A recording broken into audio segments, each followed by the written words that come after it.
The night before my coming-of-age ceremony, my father laid 3 potential alpha candidates in front of me. I glanced at their photos and shook my head. What? None of them? Dad frowned. What about Lucas? He's the strongest of the 3. And didn't you used to have feelings for him? I did, but all I got back was ice. I used to think he was just cold with everyone. Then one day, I saw him with my own eyes. Lips locked with Lila, the housekeeper's daughter, like the world wasn't watching. Once I take over as alpha of the Ironclaw pack, Lucas murmured against her mouth. I'm giving you the wedding of your dreams. What about Scarlett?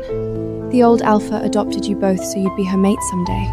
Lucas pulled her back in, kissing her deep. Scarlett, the only reason I ever gave her a second glance is because she's the old alpha's daughter. She doesn't hold a candle to you. I pressed my hand over my mouth, listening to them, their voices, their breathing. Something inside me just shattered. But I didn't tell my father any of that. I met his eyes, steady and sure. I'm not choosing any of them. I heard Kieran from the north has been open to an alliance through marriage. For the good of our pack, I'll marry him. Dad's brow creased. Kieran is undeniably the most powerful alpha out there, but word is he's ruthless. Cold-blooded, never lets anyone in. And apparently his wolf was badly wounded in battle. Hasn't been able to find a mate in years. You sure about this? I'd rather trust what I see than what people say. I told him. Kieran's pack is strong and stable. He's a good alpha, and I'll be a good Luna. Dad gave a slow nod.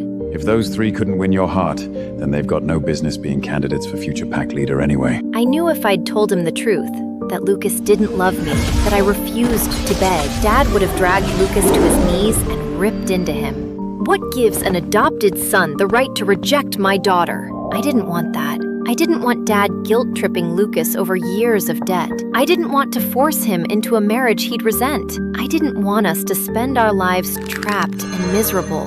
And honestly, after the things Lucas said, there was nothing left to save. Maybe walking away was the only thing that made sense. I'd barely stepped out of Dad's office when I ran straight into all 3 of them. The second they saw me, they closed in, blocking my path, backing me into a corner like it was nothing. Lucas looked me over with that lazy, entitled smirk. What lies did you go running to tell him this time? Damon crossed his arms. Why have you been dodging us? You playing games? Or have you already made up your mind about who you want? Jackson tilted his head. Don't tell me you're expecting all 3 of us to chase you. You really think you can handle 3 alphas at once? They took my silence as an answer and burst out laughing. Tell you what, Lucas said. if that's what you want, maybe we should just mark you right now. Teach you a lesson. Damon grinned. Yeah. All 3 of us. Before I could make a sound, they grabbed me, hands pinning me down, one covering my mouth, and lunged for my neck. Before I could make a sound, they grabbed me, hands pinning me down, one covering my mouth, and lunged for my neck. A split second before they could bite down, I drove my knee, hard, straight into the worst possible place. Enough. Back off. Damon let out a strangled yelp. I wrenched free. Teach me a lesson? Right back at you. I said, breathing hard. Whoa, you're actually mad? We were just messing around. I straightened up. Sure. And if any of you are already in love with someone else, go tell my father. He's the one pushing this arrangement, but he's not going to force anyone. You know that. All they had to do was be honest. Dad would find another way. So why wouldn't any of them just say something? Lucas grabbed my wrist. Oh, so now you're scared? What happened to wanting all 3 of us? His grip tightened. You were practically throwing yourself at me before. Don't tell me you're backing out now. If you've already decided, just say it. Everyone already knows. Jackson and Damon erupted.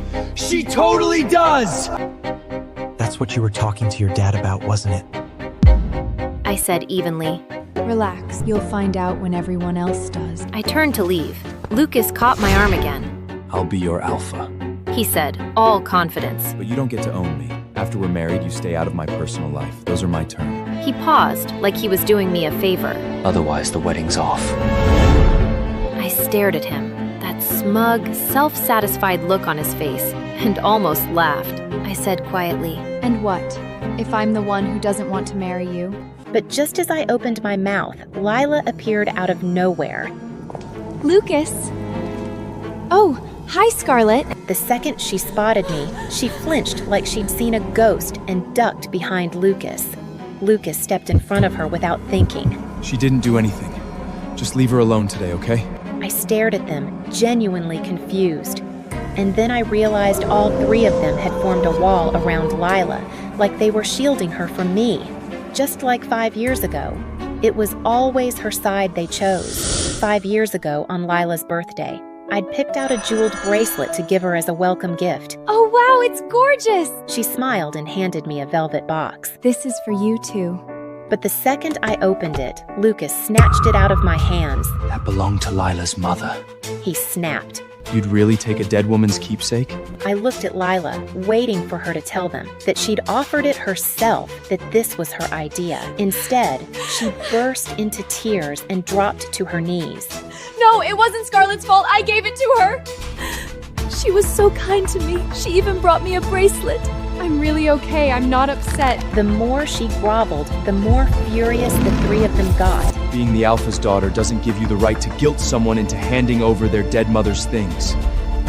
That hair tin may not be worth much, but it means everything. Give it back to her, now. Same old Scarlett.